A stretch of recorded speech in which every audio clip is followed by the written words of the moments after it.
Hello, everyone, and welcome back to another episode of 1998 Represent. In this episode, we're talking about RZA's solo debut album as a rapper. And this is RZA as Bobby Digital in stereo. Let me get my notes here. Released November 24th, 1998.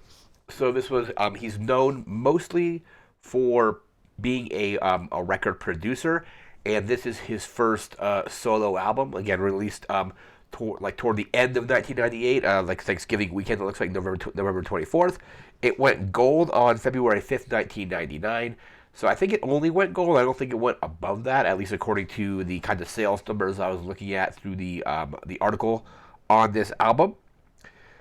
There were some quotes I wanted to read about the album, and then we'll get further into like the track list and things like that.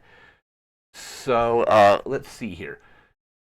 So the background on the album is this was a quoted from RZA, and I'm just going to read this quote, and then we'll discuss more of the stuff later in the video.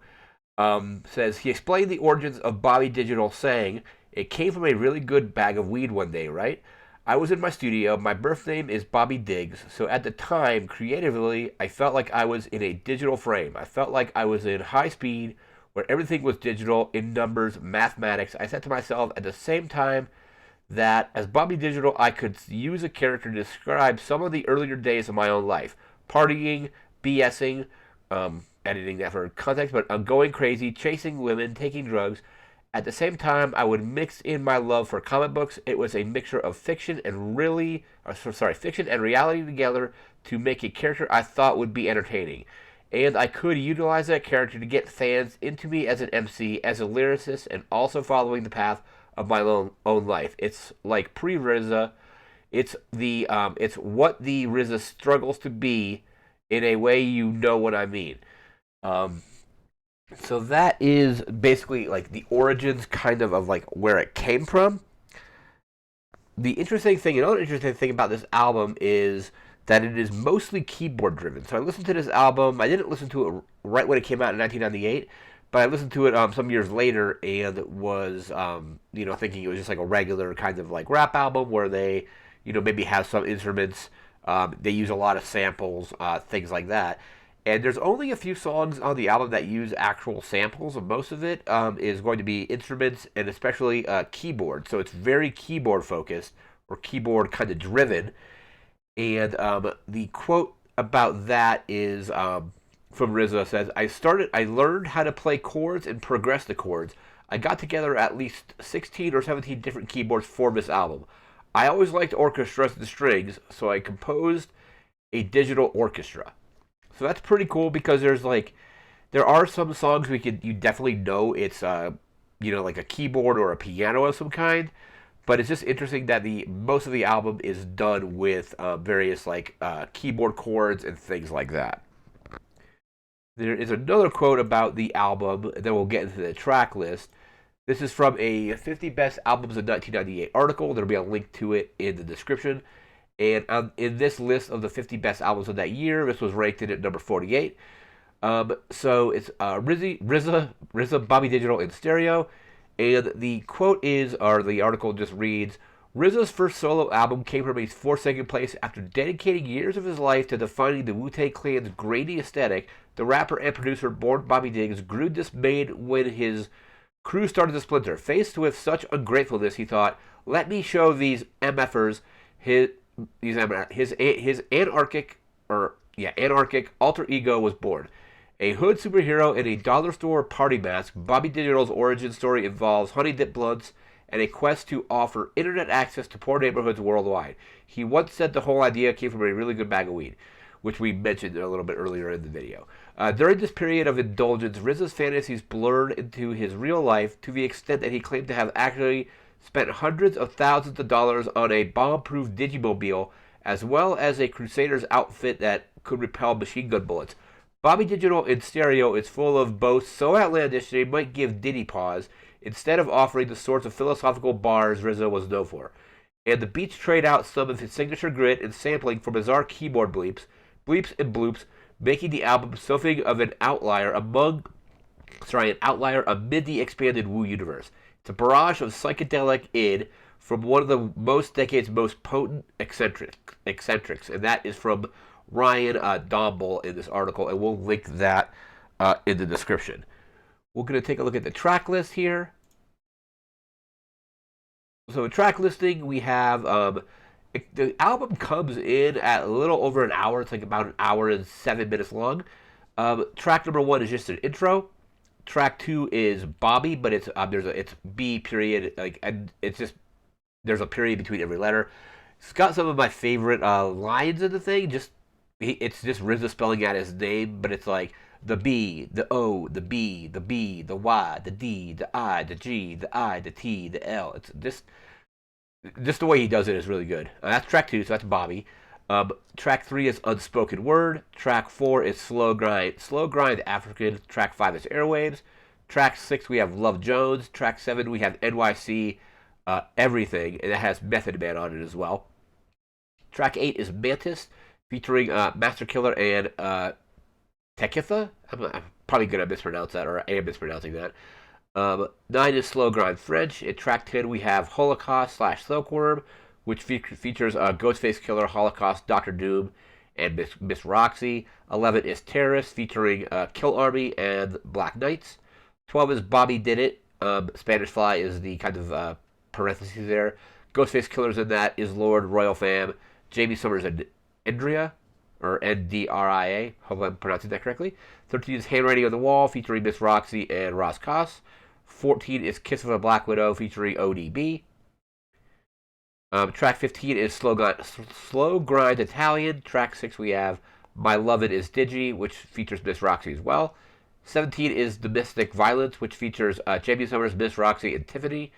18 is Project Talk, featuring Beretta 9. Beretta 9. Track 19 is Lab Drunk. Track 20 is Forget What You Hurt, What You Think. Obviously editing the name of that song for this video. Features the Nine Prince and is Lord of Kill Army. Track 21 is Dirty Routine, featuring Beretta 9 of Kill Army as well. So that's our track list. RZA again is really prolific with just producing. So his just production credits are just incredibly long. So he's known for producing. I'm just going to go down a list of a few of them. The Genius in 1991, Prince Rakim's "Oh I Love You Rakim." In 1993, he did Wu-Tang Clan Enter the 36 Chambers, debut album of the Wu-Tang Clan as a group. In 1994, he did the Grave Diggers 6 Feet Deep. He did Method Man's To Call the year after that, so that is 1994. What a funny one. He produced Shaquille O'Neal's Shaq Fu to Return, which I think is just like a couple different tracks on that. In 1995, he helped with Temples of Boom by Cypress Hill. He did Gizzo's Liquid Swords that same year. And the list just goes on and on. He's incredibly prolific as a producer. And also did some stuff for Kill Bill Volume 1. He did the Ode to Oren Ishii about the Lucy Liu's character. I don't think that song is featured in the movie, because when I did see that movie at Quentin Tarantino's theater somewhat recently, and I don't think that song was in the movie, but it's definitely on the soundtrack. And I think he produced a few more things off that soundtrack, and I think some of the not special effects, the audio effects, or there's one called like axe swings and stuff like that, were produced as him as well. They're just some kind of sound effects, I should say.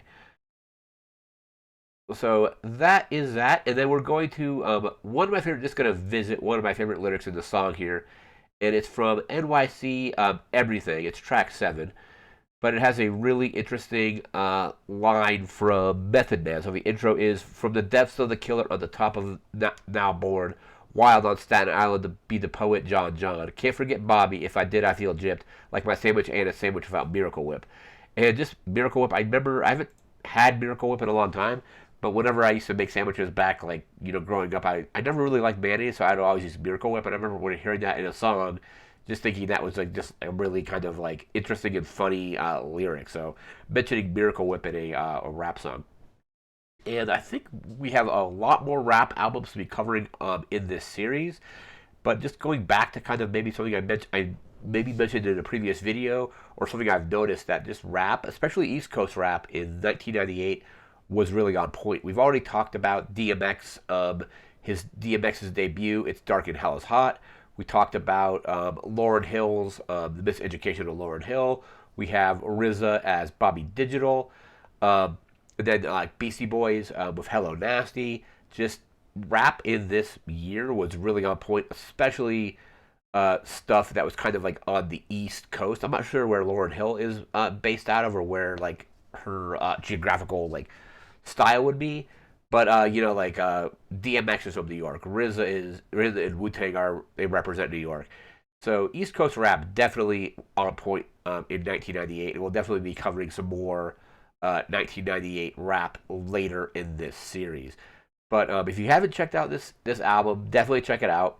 I just love the album artwork too. It's like I remember when this album came out, it was I started watching TV Land a lot in like the 1997 and watching stuff like the A Team and things like that. And just kind of like the van in the upper kind of right of the album just reminded me of the A Team van. Completely different van in this picture, but that just reminded me of it. It just reminded me of like science, like cheesy kind of science fiction and like blaxploitation films. I think that's kind of the vibe they're going for with the cover of this album. Like in the bottom left, you got people doing some kind of martial arts, potentially some kind of kung fu.